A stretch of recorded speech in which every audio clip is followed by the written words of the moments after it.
Tänään olisi vuorossa tämmönen tuki kautta hyvään tekeväisyys brevetti Ukrainan suuntaan. 200 kilsaa ajetaan ja osallistumismaksuilla sitten tuetaan ukrainalaisia. Piti olla nollassa, mutta täällä on 9 astetta, melkein 10 astetta pakkasta. Lähdin ajamaan. Lähdinpä taas pohjoiseen, koska pohjoiseen vaan on mukava mennä. Ajatus on ajaa tuohon suoraa tietä Olhavaa. Siitä kääntyä Oijärven suuntaan, mutta käännetään sitten tuota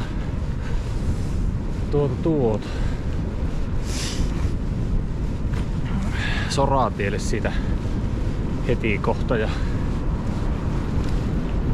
ajellaan sitten sinne, onko se nyt Kuivaniemen tie siellä toisella puolella. Sitä vähän matkaa ja sitten Ylikärppää kohti. Ylikärpästä Simmoon ja Simosta sitten kohti Keminmaata. Keminmaassa mä ainakin käyn. Ajatuksena oli ajaa Tornioon asti, mutta katsotaan nyt miten saa ehtiikö. Pitäis junnaan kerätä sitten 7:30 illalla. Meikä ei mikään nopsajalaka oo tässä pyöräkyylissä, niin se voi olla, että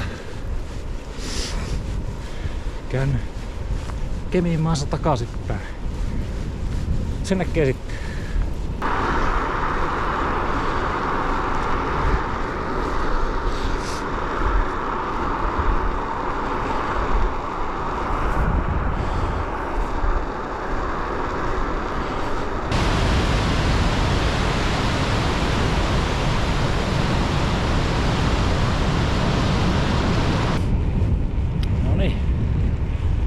Kelitsen kun paranee. Käännyttiin Oijärven tielle. Tätä se 17 kilsaa. Käännytään Vasuriin Hyryn tielle tavaraa ja Halmeen tiekö tuolta Hyryn suuntaan kuitenkin. Ja ei tuo säätie olisi pitänyt paikkansa. 10 astetta pakkasta, melkein 11. Kyllä täällä ihan vilipone. Jospa tuossa ylämässä sais vähän lämpöä päälle.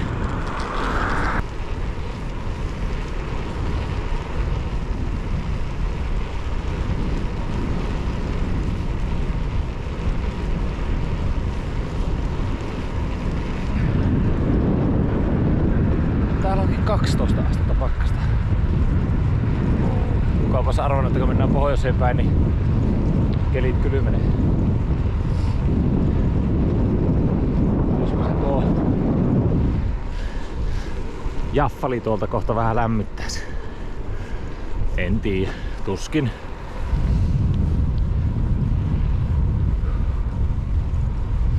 On täällä kyllä nättiä, kun on tämmönen pikkunen kuura pinnassa. Aurinko paistelee. Se sormia kipistelee sillä, että niitä ei tunne enää, mutta ei siitä ravistelee.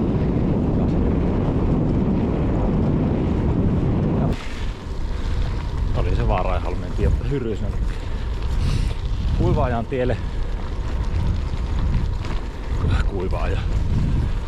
Kuivajoen tielle. 10 kilsaa. Siitä käännetään pohjoiseen ja ajetaan jokunen matka, että kääntyy Ylikärppään.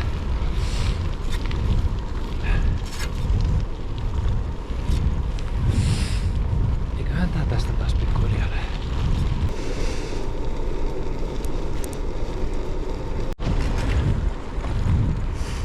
Kaikki hyvää loppuu aikanaan. Kuten myös tämä ihana soratie.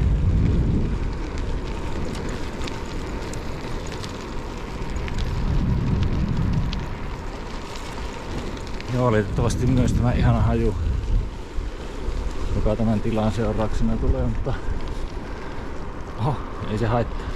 Tällä soratiellä rullas kyllä kevyemmin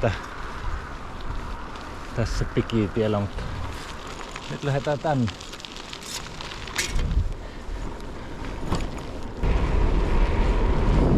Tähän täällä on kylmä. Karmini sanoo, mutta ei nää napit olekaan. 8 astetta. Alkaa vissiin tuo aurinko pikkuhiljaa lämmittää. Tuntuu kyllä lämpimältä tuossa, kun selän takkaa paistaa. Mukavasti mahtaa käjetkin lämpiä. Eipä siinä. Minä jatkan ajamista. Jatka sinä videon katsomista. Ja puulis.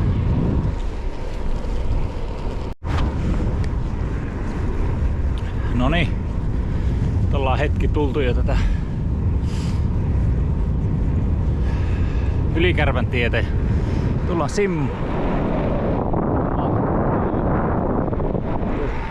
ja sinne jääpi selän taakse. Tästä olisi 5,5 kilsaa siihen Simon Kahakan kämpälle matkaa ja vähän tässä pohiskellu, että käynkö vai enkö käy.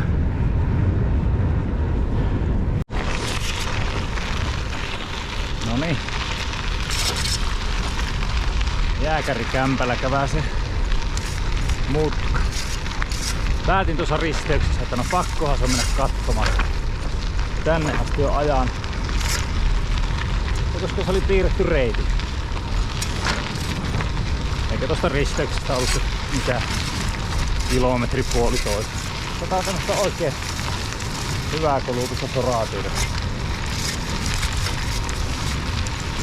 Ajella menemään. Katsotaan mihin sitä päävyt. Annapa teline suuhun ja käydään kurkkaan.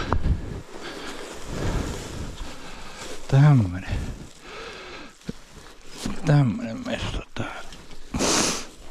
Ihana räkä, voi että mä rakastan sua. Älä koskaan lopu mun nenästä. Okei.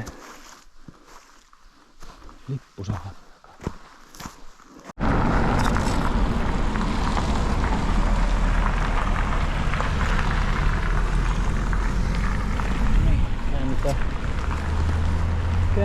Käännytään Ranuan tielle. Siitä tuli, en tiedä jääkö kameraan, mutta semmonen ohitusristeyksessä, mutta eihän tuossa mitään sattunut, eikö sitä sillä lailla selitellä. Hyvin pärjättiin. Mahuttiin tielle. No niin. Siellä on jääkäreiden etappikämpällä käyty. Nyt kohti Simoa. Täältä Ylikärpäsuunnasta. En varmaan jaksa pysähtyä Simoon. Mä kyllä tiedä kuinka paljon mulla sinne olisi matkaa, mutta tuskinpä pysähy. Kunhan lösötä menee.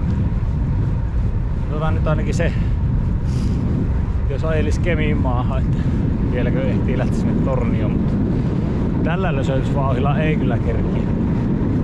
Mutta ei se haittaa, kun mulla tulee se 200 täyteen sieltä Kemiin maastakin. Ei mun pakko sinne Tornioon ajaa.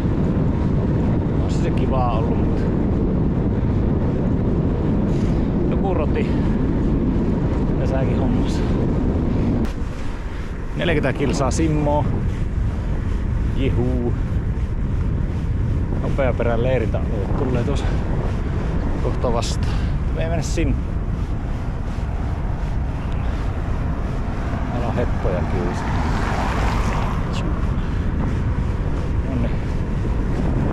eiköhän me tästä jakseta. Ei mitään. Alkaa pikkuhiljaa tulleen taas lämmin.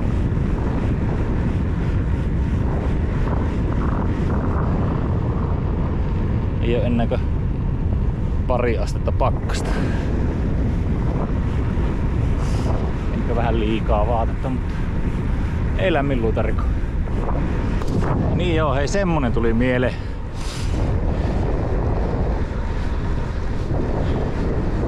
Ertille terveisiä, että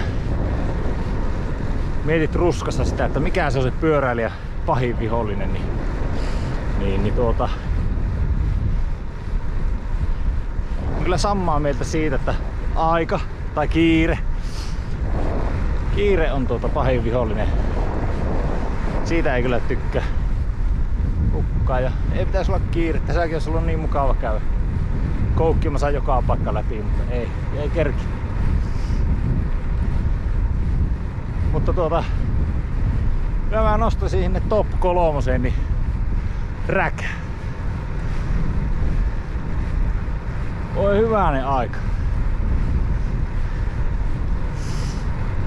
Eikö tuo vois loppua joskus tuo räkä? Jatkuvasti valluu ja aata armias kun käännät naaman alaspäin, niin joo, laukut tänään räkkää ja takki tänään räkkää. Hanskat ei oo hiestämärät vaan räästä. No en minä hanskoihin niistä, mutta joku saattaa niistä. Kuitenkin. Ja se räkää sinne meikäläisen top 3 mennee ja sitten sitä vastatuulesta kanssa oli sen verran puhetta, että siitä kellekään mitään hyötyä. Mutta mun mielestä vastatuulta pahempi on sivutuuli. Puuskittainen sivutuuli ja sitten kovaa sivutuuli muutenkin, niin ei oo helppoa tämmösen ison pyörän ja ison runkolaakun kanssa. Vastatuuli ei vielä pärjää. Sen kun kihinuttaa, mutta kun tuo sivutuuli heittelee ja sitten se on hankala vielä peesimiehellekin, kun etumainen heiluu, kun hullun tekaarit.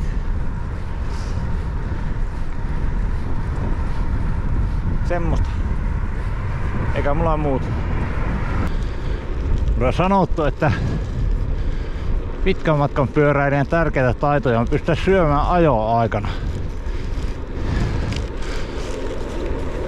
Niin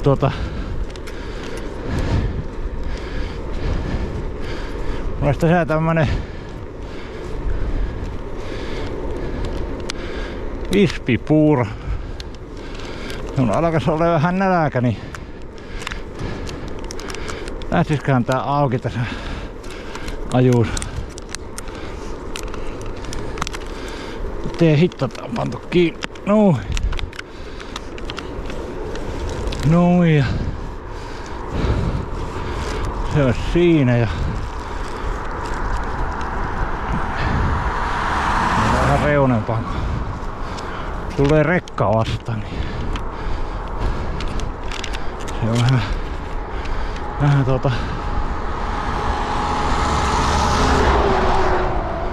tämmöistä tekemistä tää homma. Nyt pannaan roskat roskiin ja sitten me otetaan vaihtajavaijeria, kun otetaan täältä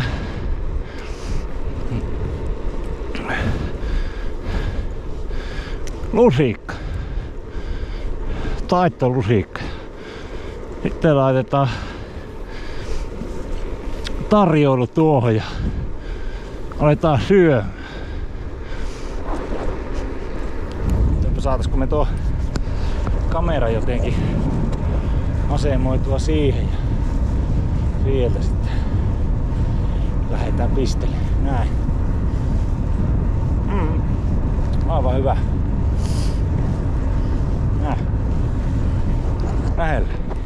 Niin ja sitten lopuksi pakataan roskat. Muuten kätevä tää uusi kamerateline.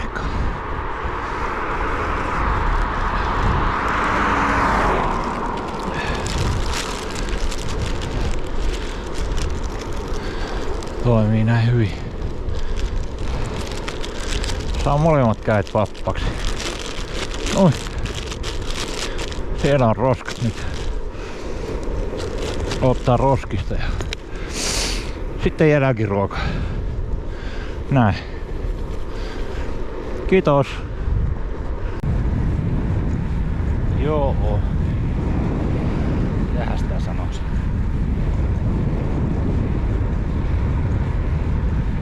Jotakin fiksua mun piti sanoa. Voitteko kuvitella?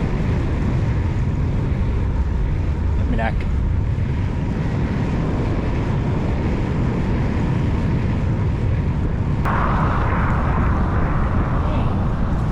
Sitten katsotaan mitä komottitarjoilla on myös kaupassa. Kautta löytyy.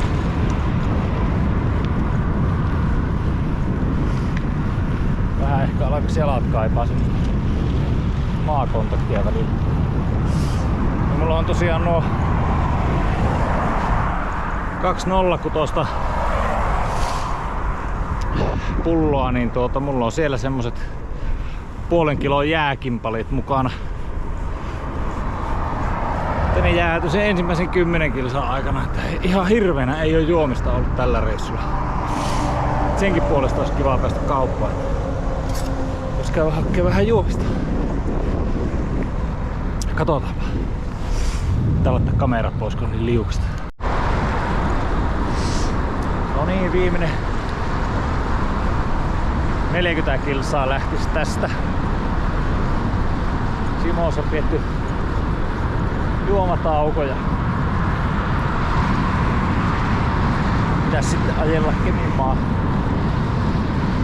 Käydä siellä mutka ja ajella takas Kemmi.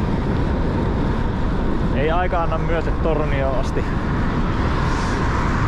Ajetaan nyt tämmönen. Eli sitä aina näköjään kerki. Joku unohti laskea, että sieltä Torniosta pitäisi tulla takaisin.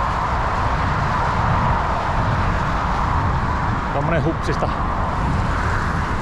hupsista keikka pääsi. Pieni laskuvirhe. Ei se haittaa, niitähän nämä meikäläisen reitit on täynnä. Tähän asti on ollut kyllä ihan mukava reissu. Näköjään Kemissäkin paistaa välillä aurinko.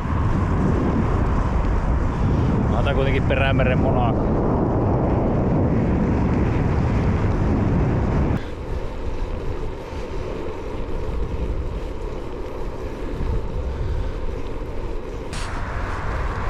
Noniin, Keminmaassa käyty. Oikeestihan no joo. Oikeestihan mä halusin Keminmaahan, koska mä tarvin yhteen pyörää yhden osan. Ja sovittiin, että kaveri laittaa sen siellä postilaatikkoon ja minä käyn sen sieltä sitten poimimassa jemmiä. Nyt on osa laukussa ja nokka kääntyi kohti Kemiä ja se nyt jokunen hetki aikaa. Katsotaan mitä sitä touhua Kemissä sitten. Siellähän on vaikka mitään tekemistä, kun se on kulttuurikaupunki kuitenkin. Kemissä on kulttuuria. Kaikenlaista. Pitäis keksiä joku hyvä lopetus tälle brevetille sinne Kemmiin, että mihinkään sitä ajelisi. Siellähän on kyllä se sankarimuistomerkki kirkolla. Pitäisiköhän ajaa sinne? Lopettaa sinne. Eikö se olisi vähän teeman mukainen kuitenkin? Täällä on.